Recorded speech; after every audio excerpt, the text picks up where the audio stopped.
میں یہاں جتنی بہویں ہیں انہیں ایک بات بتاتا ہوں، طلاق انشاءاللہ نہیں ہوگی۔ ساس یہ سمجھتی ہے کہ میں ساس ہوں تو میں جو ہے اپنی بہو پہ ظلم کروں گی۔ ساس کو چاہیے کہ وہ اپنی بہو کو بیٹی سمجھے۔ میں گفتگو سمیٹ رہا ہوں، ختم کر رہا ہوں، اس لیے کہ باقی گفتگو پھر کسی محفل میں ہوگی۔ توجہ سے سنیں، لوگ کہتے ہیں کہ بڑی بڑی جنگیں ختم ہو گئی۔ بعض فلسفیوں نے یہاں تک لکھا ہے پہلی جنگ عظیم ختم ہو گئی، دوسری جنگ عظیم ختم ہو گئی، لیکن ساس بہو کی یہ ایسی جنگ عظیم ہے کہ یہ کسی دور میں کبھی ختم نہیں ہوئی، اور پتہ نہیں یہ کب ختم ہوگی۔ اس کے ختم کرنے کا ایک طریقہ ہم آپ کو بتاتے ہیں۔ ایک بیٹی، نیک گھرانے کی بیٹی، اپنی ساس کی شکایت لے کر کے باپ کے یہاں آئی۔ باپ نے کہا بیٹی، ساس ماں کی طرح ہوتی ہے، خدا را اس پہ ظلم نہیں کرنا، بڑھاپے میں وہ جائے گی کہاں۔ ایسی صورت میں بیٹی نے سنا، سوچا میرا باپ کمپلین نہیں لیتا، میرے باپ کے ایک دوست ہیں جو مجھے بیٹی کی طرح چاہتے ہیں اور وہ حکیم ہے، ان کے پاس وہ بچی گئی اور جانے کے بعد کہا چچا جان، میرے ابا تو کمپلین نہیں لیتے، آپ میرے چچا ہیں، مجھے بیٹی جیسے پالا ہے، ایک کام کریں آپ، میری ساس مجھے بہت تکلیف دیتی ہے، آپ اس کے لیے ایسی زہر کی پڑیا بنا کر دے تاکہ وہ مر جائے، تاکہ اس کا خاتمہ ہو جائے، پھر ہم اطمینان سے رہیں گے۔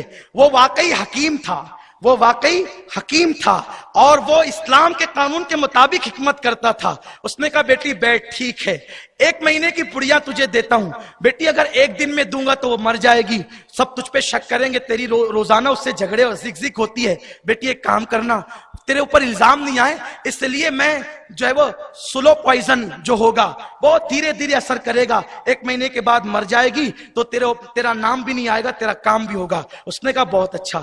30 پڑیاں بنا کر اس کے چچا نے، حکیم صاحب نے دیا، اور دینے کے بعد کہا بیٹی دیکھ اگر تو لڑتی رہی نا اس سے تو تجھ پہ الزام آ سکتا ہے کہ تو نے قتل کیا ہے، تو ایک کام کرنا، یہ پڑیا کھلاتے رہنا لیکن اس کے کپڑے خود ہی دھلنا، اس کے پیر دبانا، وہ پانی مانگے تو دودھ پیش کر دینا، 1 مہینے تک خدمت کرنا، اس کے بعد تو پھر وہ قبر میں چلی جائے گی، تیرا قصہ ہی ختم ہوگا۔ اس نے سوچا بہت اچھی بات ہے، صرف 1 مہینہ خدمت کرنا ہے، پھر ہم جو ہے شان سے رہیں گے۔ اب وہ گھر آئی پڑیا لے کر، کھانے میں ملا کر کے دیا، لیکن کہتی ہے امی کیا بناؤں آپ کے لیے؟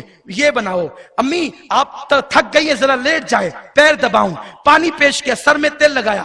اب جو ساس بہو روزانہ لڑتی تھی 3-4 دن میں یہ اسے بیٹی ماننے لگی، یہ اسے ماں ماننے لگی، محبتوں کا ماحول ہوا۔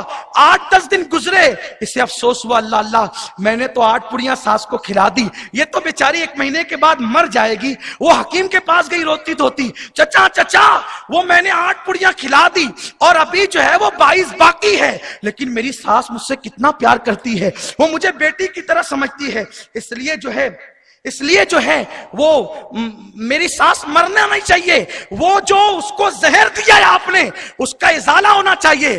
حکیم صاحب نے مسکرا کے کہا بیٹی جا تیری ساس نہیں مرے گی، میں جانتا تھا جب تو محبت دے گی تو تجھے محبت ملے گی، تو ٹیڑھی تھی، تیری ساس بھی ٹیڑھی تھی، تو نے پیار دیا وہ بھی پیار دے رہی ہے، ارے پیار اگر کتوں کو دیا جائے تو وہ بھی دم ہلاتے ہیں، انسان تو انسان ہے، ہر انسان پیار کا محتاج ہے۔ لوگوں یاد رکھو پیار دو گے تو پیار ملے گا، نفرت دو گے تو نفرت ملے گی۔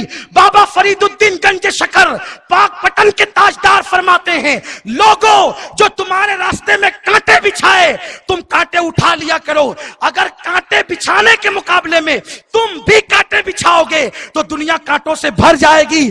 ہم کانٹے بچھانے والے نہ بنے، ہم کانٹے اٹھانے والے بنے۔ کانٹے بچھا کر کے انسان کے دل کو سکون نہیں ملتا، کانٹے اٹھا کر کے انسان کے دل کو سکون ملا کرتا ہے۔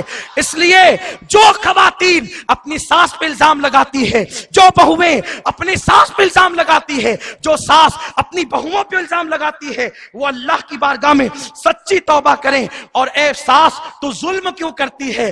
تو نے ہی تو اتنے ارمانوں سے بہو ڈھونڈ کر کے لایا، اب تو اپنے انتخاب کے ساتھ ظلم کر رہی ہے۔ تیرا بیٹا تھا تو بہو آئی، خدا را محبت قائم کرو، سیریلوں سے زندگی نہ سیکھو، اسلام سے زندگی سیکھو، قانون اسلام سے زندگی سیکھو، اور نوجوانوں اپنے آپ کے غصے پہ کنٹرول کرو۔ آقا فرماتے سب سے بڑا پہلوان وہ ہے جو غصے کو پی جایا کرتا ہے، غصے کو پی جاؤ۔ اللہ آپ سب کے گھروں کو آباد رکھے، اللہ آپ سب کو آباد رکھے۔ SDI چینل کو سبسکرائب کریں اور بیل بٹن پر کلک کریں تاکہ آپ کو سب سے پہلے ہماری نئے ویڈیوز اور لائیو اجتماع کے لنک ملیں۔